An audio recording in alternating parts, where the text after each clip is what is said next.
Hello everyone and welcome back. You know what, I've been gone for so long and I see people still subscribing and I really do appreciate it. Welcome back, and today I'm going to be talking about how not to fall into the online learning trap. I'm going to be focusing a lot of intro to data science, and that's because a lot of people that reach out to me are in this bucket. So it's going to apply to everybody, but I'm just going to focus a little bit more there because I think that at the entry level for data science, there are a lot of resources out there. So I still go through that where when I'm looking for a course to learn, I see a lot of resources out there and I get overwhelmed. Sometimes I end up not picking anyone because I don't know which one to pick. If I ask 4 people, I could get 4 different opinions, and you're now wondering which one should I do? And not because any of them is better than the other. It's just because a lot of people end up liking one or 2 more than others because they have a reason why. They have thought through it and they know why they want that one versus another one. And that's kind of how I have approached online learning the past few years. When I started online learning, I started in 2017 when I started my data science journey, right? And I started with data camp. At that point, there were a lot of resources, but it wasn't as overwhelming. So when you look for how to learn, especially programming for data science, there were a few resources out there. There was Coursera with Andrew Ng's course, there was Data Camp, there was Udemy, and there were resources in which if you asked somebody, they would give you one of those resources, and it kind of made sense, right? So for me, coming into 3 years after, I would get these messages and these courses and someone asking me, which one should I take? And I'm like, trust me, I've never heard of this one, or I've never heard of this one. And it keeps going, right? Because there's so many resources and a lot of them are very great. But the thing with that is that it's the paradox of choice. You start to face the paradox of choice. So I'm here to help you with, how to really prioritize some of those questions that you have to ask yourself to be able to come to one course and pick a course to learn. When you're learning with online, what personally I do is, what do I want to gain out of this course?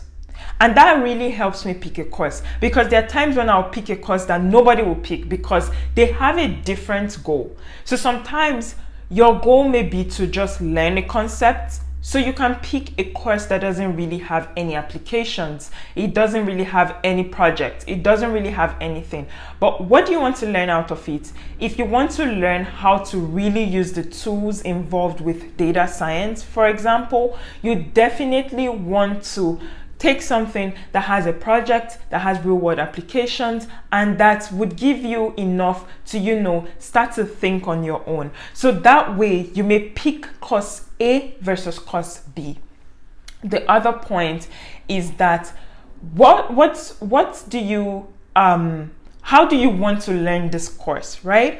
Do you want to learn by going through the process of downloading things because you want to really know how to set up your environment for whatever reasons? Or do you want something that would teach you within their own environment and then you can go there? For example, for me, I don't want to think about how to upgrade my computer to use GPUs, for example. So I'm okay with eLearning that has Collab. Actually, that is what I prefer. I want you to have Google Collab or an environment in which I can use your cloud services, and I don't have to do anything special. But if I have to do anything special, I'm sorry, I'm not interested in doing that, right?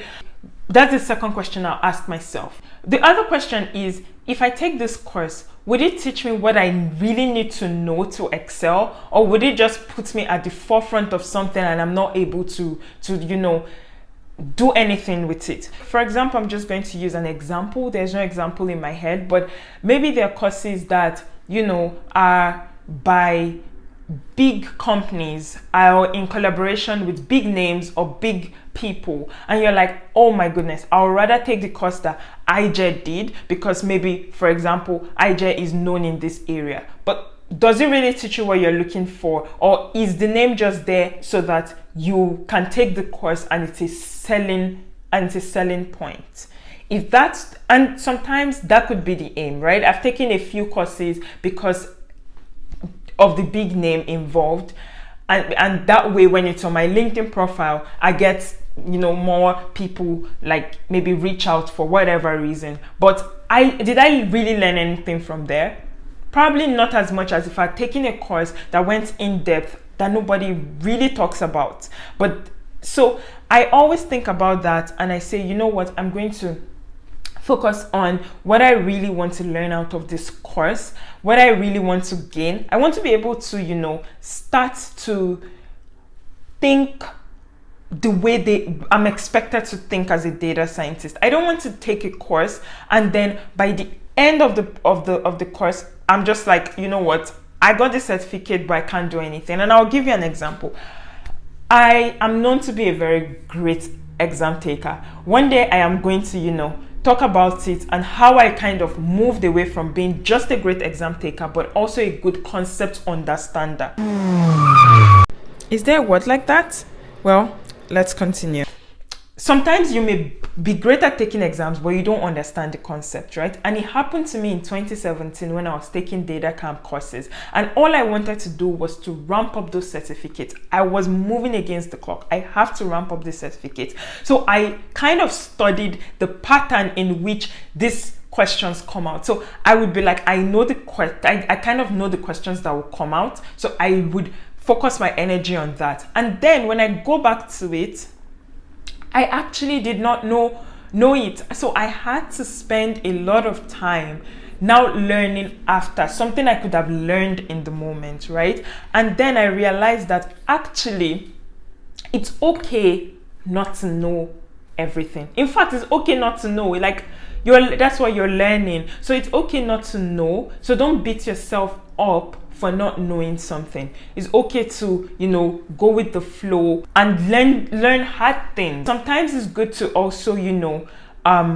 challenge yourself enough so that you're giving yourself more to think about. But when you're going the easier route, you may not necessarily feel as challenged. And the last one is, you know, sometimes you're taking a course, you've gone 3 months in, and you feel like, you know, I'm not learning anything. I'm not being challenged.